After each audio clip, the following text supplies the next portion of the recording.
Welcome to the Defense and Aerospace Report. I'm Vago Muradian at the Center for Strategic and Budgetary Assessments in Washington, D.C., one of the top think tanks in town, and we're meeting with Brian Clark, who is one of the town's top Seapower thinkers and strategists.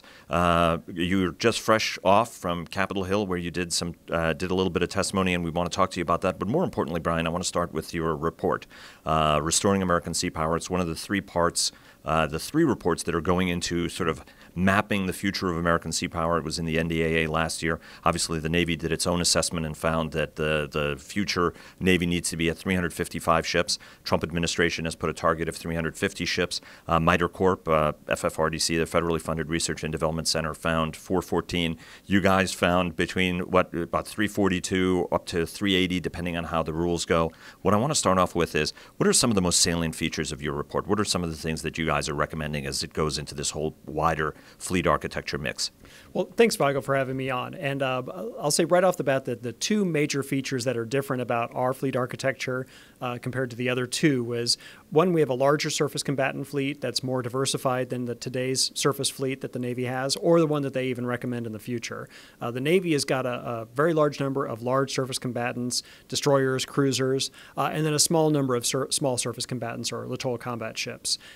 We recommended diversifying that fleet in the future to have a fewer number of large surface combatants, destroyers, a large number of frigate-type small surface combatants, so something slightly larger than an LCS, and then a large number of very small surface combatants, which would be fast missile craft that are kind of like the Visby class or like the fast missile craft that the Egyptians have. So each of those three classes of surface combatant give you this ability to do more distributed surface operations and exploit new technologies for weapons and sensors that would enable a small surface ship to have just as much firepower or capability as a larger one, maybe just not in the same numbers that a large surface combatant might.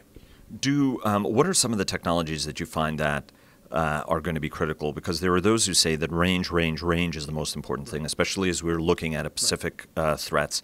There has always been a concern the LCS, the Littoral Combat Ship, doesn't have that range, although there have been a number of modifications that are being made to the follow-on versions of the ship to give it a little bit of that extra range. But technologically, what are some of the key enablers that you guys are looking at that say that, hey, look, there's greater feasibility for some of these smaller ships that the U.S. Navy has always been reticent about? So the key thing is not necessarily weapons range, although weapons range is important.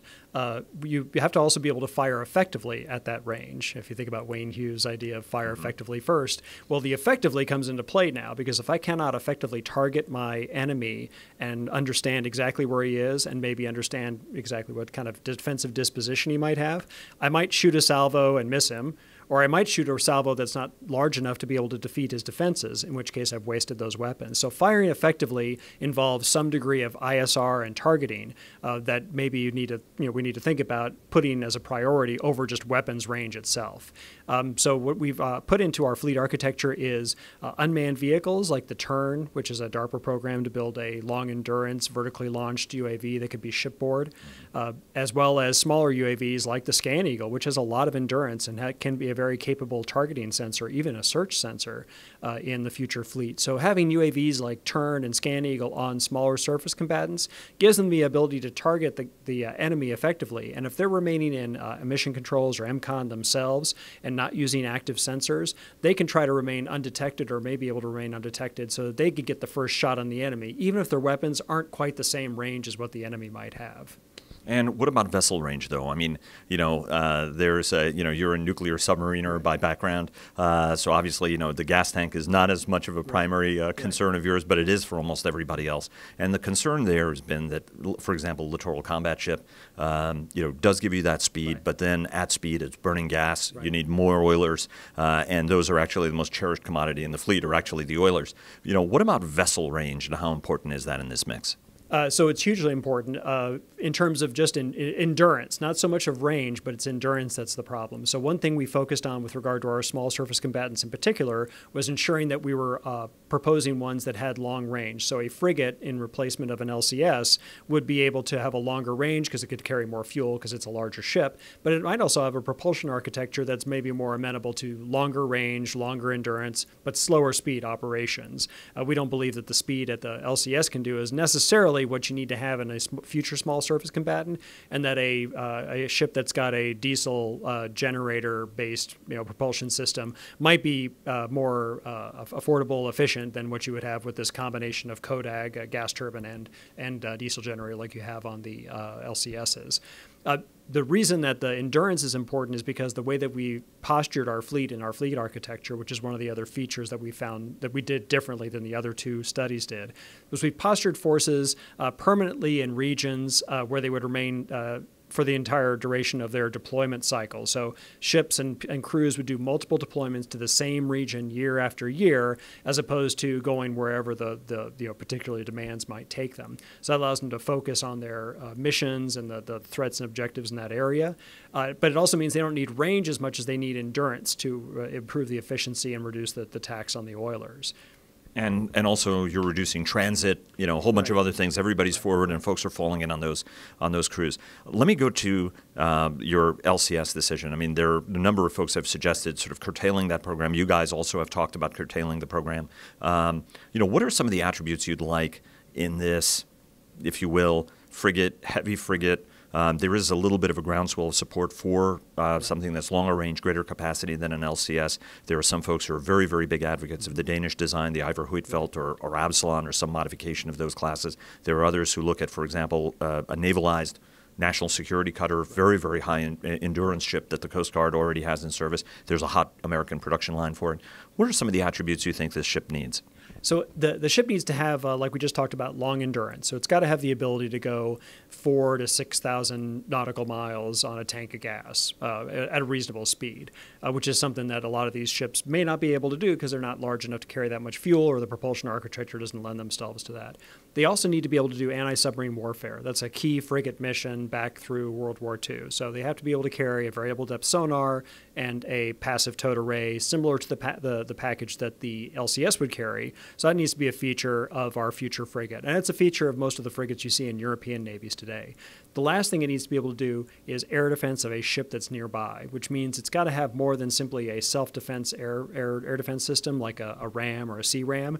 It's got to be able to do something with air defense that's more like 5 to 10 nautical miles away in defense of another ship, which is more like you would get with ESSM or a similar missile. So you would need a vertical launch system, set of missile tubes in order to carry the ESSM, and you would need a radar that's sufficient to be able to accomplish that air defense mission. Both of those drive size also in the frigate. So we arrived at something like the 4,000 ton to 5,000 ton range, which the National Security Cutter-based frigate would be within. Or Oliver Hazard Perry Redux if you wanted to go and rebuild that ship again, or the Frem frigate or the F-100. They all kind of fall in that range.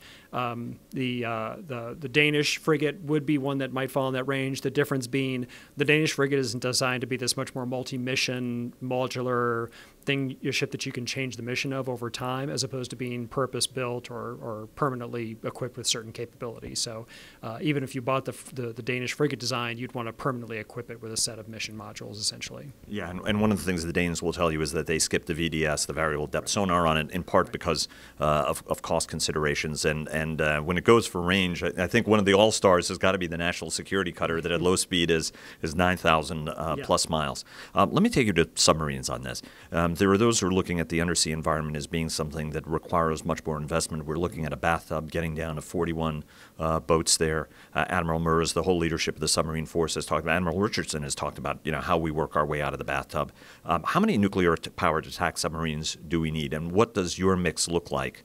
And more broadly, can the industrial base support that higher level of build? There are some folks who, even in the industry, sort of wonder whether or not we can get to, for example, 3 attack submarines a year and ORP, and Virginia payload module and an added nuclear carrier construction. So we arrived at a very similar number to the Navy. So we had 66 submarines in our fleet architecture, which is the identical number to what the Navy did. We came at it with a totally different mechanism, a totally different posture, because of the approach that we took with regard to the strategy and the operational concepts behind our fleet architecture. But we came to about the same number, which would indicate that it's probably not a bad number. So mid-60s is probably what the Navy needs in order to be able to service the demands that are likely to be placed on in the future. The industrial base, when we looked at the industrial base, we built a shipbuilding plan to accompany our fleet architecture study. And the industrial base right now could support 2 Virginia per year plus an Ohio replacement or a Columbia-class SSBN. It looks like there might be additional capacity to get to 3 per year potentially based on the studies that we had from both the Congressional Research Service and also what Electric Boat and HII were telling us. So we believe that you can get to 3 attack submarines per year once Columbia-class construction has gotten to the point where the learning curve is allowing those ships to be produced as efficiently as possible. What that does, though, is that you get to 66 submarines even with that ramp up in production until the late 2030s. But we think that's the appropriate number to arrive at. And there could be some investment made in the shipyard infrastructure, but more importantly, to get to that 3 attack submarines plus 1 SSBN per year, you absolutely have to make some investment in the supplier industrial base to begin helping them to ramp up their own production capacity. Where do you fall on carriers? So we had 12 carriers was our requirement, which is the same requirement the Navy came to, which again is interesting because we had a totally different operating model and posture for our carriers compared to what the Navy had. But we both arrived at a similar number, which would tell you that 11 or 12 number is probably pretty good in terms of what the carrier requirement is likely to be. In particular, we took into account the fact that carriers might in the future have a different operating model than what they have today. Today, they're kind of our front line of defense, and they're the first thing that we send in to be able to deal with crises. In the future, the threat of anti-ship missiles and associated weapons that we call anti-access area denial could suppress the operations of a carrier for some period of time in the initial onset of hostilities. So you'd be smart to have something else be that front line of defense, like missile-based kind of firepower, so on surface ships and submarines, and then bring the carrier in after the initial exchanges of fire when maybe you've gotten the enemy at least identified and you've understood his capabilities and maybe you've softened him up a little bit, and the carrier can come in and begin generating the sorties that allows it to sustain firepower for an extremely long period of time. But we found that the Navy really should be separated out, and you think of it as 2 separate forces. One that's kind of missile-based, that's really good for short notice, high volume, short duration firepower that has to then go reload. And then the carrier-based forces and to some degree the amphibious forces that are able to sustain combat operations for an almost indefinite period, but at a lower level of overall firepower in any given period of time. And for unmanned aircraft, I mean, you obviously talked about unmanned surface ships as a fleet augmentation tool, right, and talked about things like Scan Eagle, for example, which have a high degree of persistence. But what about long-range combat striking power off of carrier decks? This is something you guys have written about for years, that the aircraft carrier really should be equipped with something that's much, much longer range, much heavier payload. Talk to us both from a strike capability, air, but also from an undersea, because you guys also have been talking about ultra-large, extra-large unmanned underwater vehicles, not just large diameter unmanned underwater, but something that's really extra-large. Talk to us on both ends of these, on what you guys are envisioning as additions to the force. So we advocated in our fleet architecture, which is similar to what we've advocated elsewhere, for the Navy to buy a stealthy unmanned combat air vehicle, a UCAV, with a range of at least 500 or 600 miles unrefueled and an overall range of 2,000 miles. The reason being that when you think about the operating model we're likely to have to put our carriers into in the future, you could end up with this missile-based force that's up forward to conduct initial operations against an enemy, like a bunch of surface combatants using distributed lethality and some submarines. Then you bring in the carrier to relieve those guys after they've had the initial period of combat. Well, the time period in which those ships will run out of weapons is going to be 1 or 2 days, and the carrier then needs to be able to conduct some initial strikes within 1 or 2 days. When you do the math, which we did in the study, that puts you at about a 2,000-mile sortie, and the only way to get to 2,000-mile sortie out of a aircraft carrier is to have an unmanned airplane do it. So that's where it drives you to the UCAV as an operational requirement based on how we're likely to have to fight in the future. And then in addition to that, there's a lot of benefits to having a stealthy ISR and targeting as well as an attack platform off of an aircraft carrier. We also found the need for the tanker that the Navy is already pursuing, the MQ-25, to be able to support combat air patrols out at the distance that anti-ship cruise missiles could be launched, so back to the outer air battle sort of model of the Cold War. And then if you look at undersea, like we talked about extra-large unmanned undersea vehicles, we saw the need for those to be able to take on a lot of the surveillance and maybe mining and other missions that submarines could do, but that you could have an unmanned system do or autonomous system do better, probably, and with less risk to the submarine itself. We also saw that you could use the XL UUV in concert with a submarine to be able to provide additional weapons capacity. And we found that to be the model that works best, as opposed to thinking of an XL UUV or an autonomous undersea vehicle, autonomously attacking targets. That we saw that as possible in the future, but in the 2030 timeframe that we were tasked to look at for this study, maybe not necessarily feasible on a regular basis. You might have to think of other ways to be able to lash up that command and control network. And when you're talking about extra large, you are talking roughly the size of what another nation might use as their conventional submarine. Right. So you're talking about like the Boeing Echo Voyager or some of the other ones that are being developed by Huntington Ingalls and Northrop Grumman. Large vehicle that's 90 feet long, 100 feet long, 9 or 10 feet wide, so that might displace several hundred tons. So you're talking about something that other countries would call a mini sub or a small diesel submarine. And let me ask you about the strike missiles. There is a lot of debate. I mean, Surface Navy Association was just a couple of months ago. Obviously, one of the hot programs is how to equip the littoral combat ship, or the frigate version of that, with a missile with some reach. Obviously, Raytheon is in that mix with Kongsberg. Boeing is in the mix, as well as Lockheed Martin. Obviously, they're all competing for that. But when you look at it from a range perspective, there are those who say that even those weapons of taking something that's, for example, a Harpoon that's at 62. Take it out to even 120 or 200 miles is not the kind of strategic striking reach that we need. What's the kind of strategic striking reach the United States is likely to need in order to be able to take this battle, particularly in an anti-access area denial environment, for example, off of China, for example? Right. So I think we need to consider that the surface ships, so if you think about how your surface combatants are going to deploy, they're going to be mostly going after targets in their immediate vicinity, partly because of the targeting limitations that are going to be placed on them, and partly because it's just not feasible for them to launch strikes deep inland into a country like a China, because they're going to be in a threat environment. The missiles they launch are going to be at risk their entire travel time. So the idea of launching a missile from a surface combatant whose position will be more or less identified pretty quickly and try to get it deep inland without being shot down, those are pretty low. So the idea is that the surface combatant should be focused on coastal targets and ships at sea, which maybe limits you to a need for about 200 to 300 miles of range on your surface combatant launched missiles. Now, submarine launched missiles, you might say, well, maybe since the submarine can offer this ability to get in closer, limited warning time for the enemy to get his air defenses in line to defeat the missile, you might be able to launch missiles from a submarine and have them go deep inland and with an expectation they'll reach the target. So maybe for submarine launched missiles, we can think about longer range missiles that go like Tomahawk range, 1,000 miles.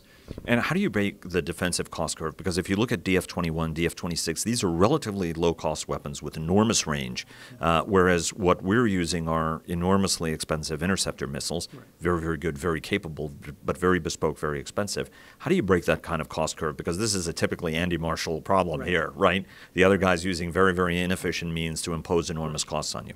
So one of the things we came up with in war games we did for Andy Marshall a couple of years ago before he retired was dialing in our air defense range to a shorter range. So if we, instead of shooting down an incoming weapon with a missile that goes 200 miles or something, or 100 miles, that costs $3 or $4 million, instead we want to shoot down that incoming missile with something that goes 30 miles and only costs me $500,000, or hypervelocity projectiles shot from a gun that cost even less than that.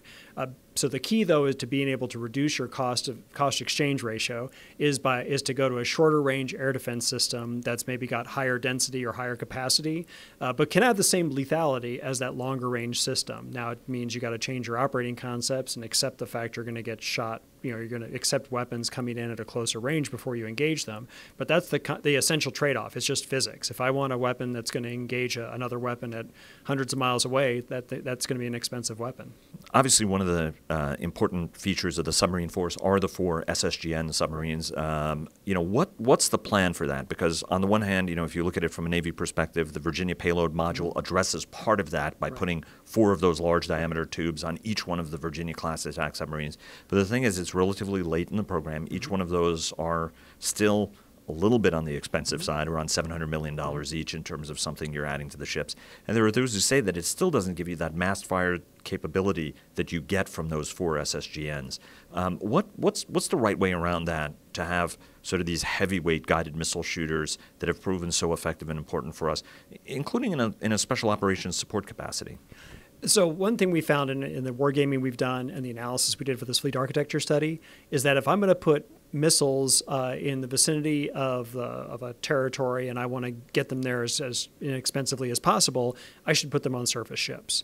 So to the discussion we just had earlier, if you want to be able to attack targets deep inland, then maybe you do want to put longer range missiles on your surface ships for that express mission. So you don't want to waste them on surface ships that are 100 miles away, but maybe put a limited number of deeper strike missiles on there that you would use for those missions, because the payload capacity on a surface ship is much less expensive than that on a submarine. That real estate is cheaper.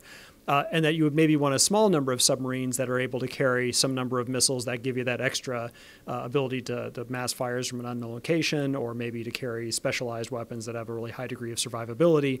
But we found in our study, though, is that we didn't need every submarine to have the Virginia payload module tubes, because we had all these surface combatants that were able to deliver missile-based fires that can do the missions that we were looking to do.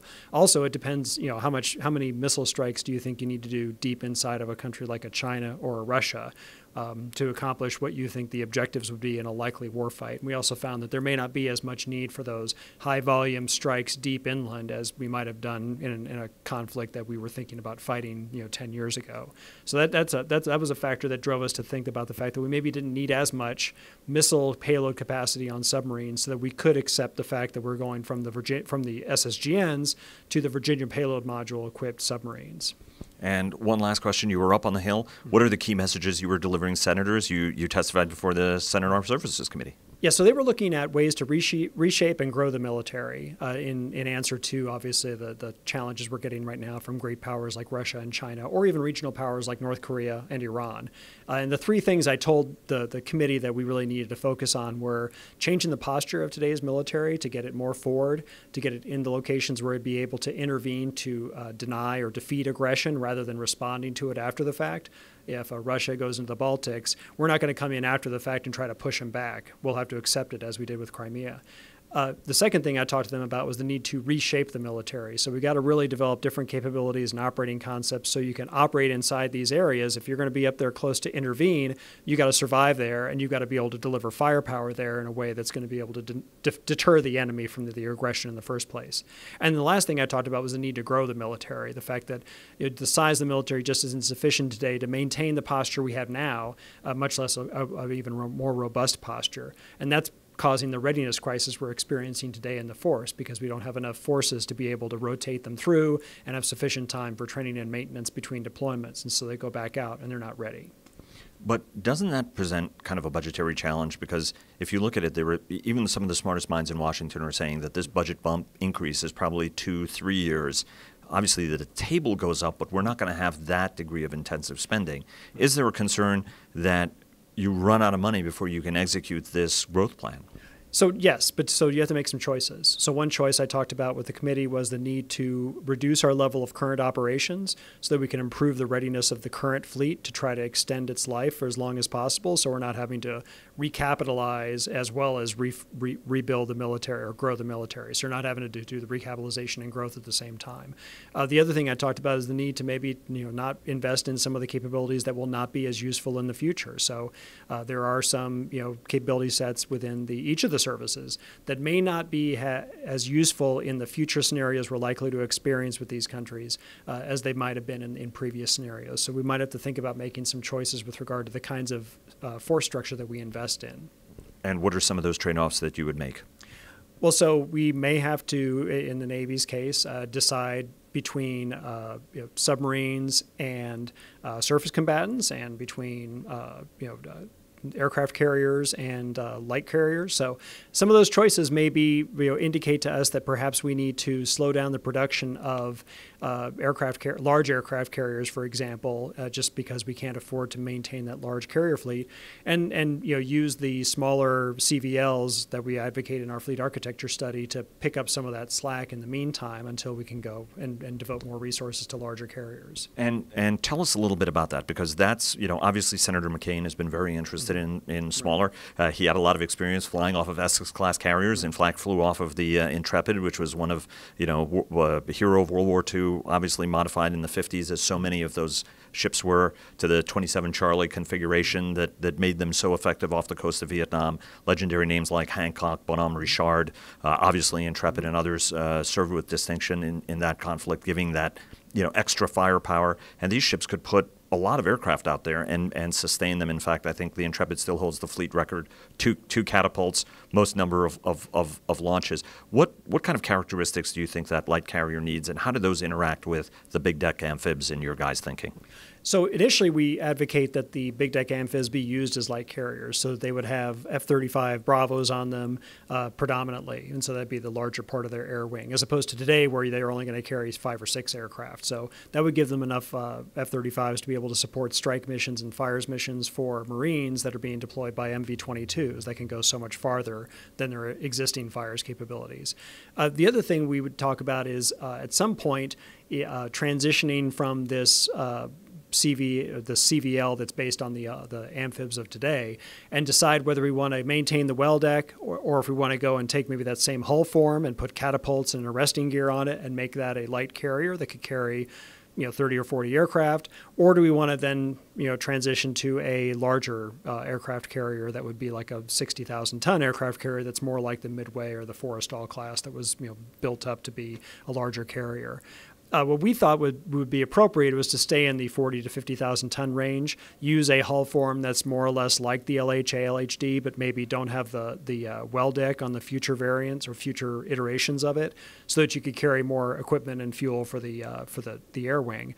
But we have to do some more analysis on that, because there may be value in keeping a well deck but shrinking the well deck so that you could use the well deck for logistics to support the carrier, and you can bring on fuel and equipment and ordnance and all that stuff via the well deck and then carry it up into the ship rather than having to do it via unwrap or via air delivered. So we're looking at the trades now on that, but there's clearly a value in having this smaller carrier with catapults and arresting gear that can fly pretty much all the variants of aircraft the Navy has today, but do it in a smaller package than when you get with the larger CVN. Conventional or nuclear power? So we had it as conventionally powered. The one thing we'll have to, you have to work through is with the Stovall aircraft, that isn't a problem because you don't need to go really fast to launch those aircraft. If you're going to launch catapult-based aircraft, then you need to be able to go fast enough to generate wind across the deck. And so you may not be able to get that kind of speed out of a diesel-powered ship. And so then you need to have gas turbines, and maybe that makes it more expensive, or the propulsion architecture gets more complex. And so at a certain point, you then maybe look at possibly nuclear power. But right now, we're looking at it being conventionally powered. Brian, thanks very much. And I just also want to give a shout out to all the other people who participated with you on this, which was Tim Walton, Jesse Sloman, Brian McGrath, of course, who is also associated with the Hudson Institute's Seapower Center, and Pete Haynes also. And Craig Hooper. I'm sorry about that. Yes, didn't mean to leave him out. Brian, thanks very, very much. Thank you, Valgo. I appreciate it.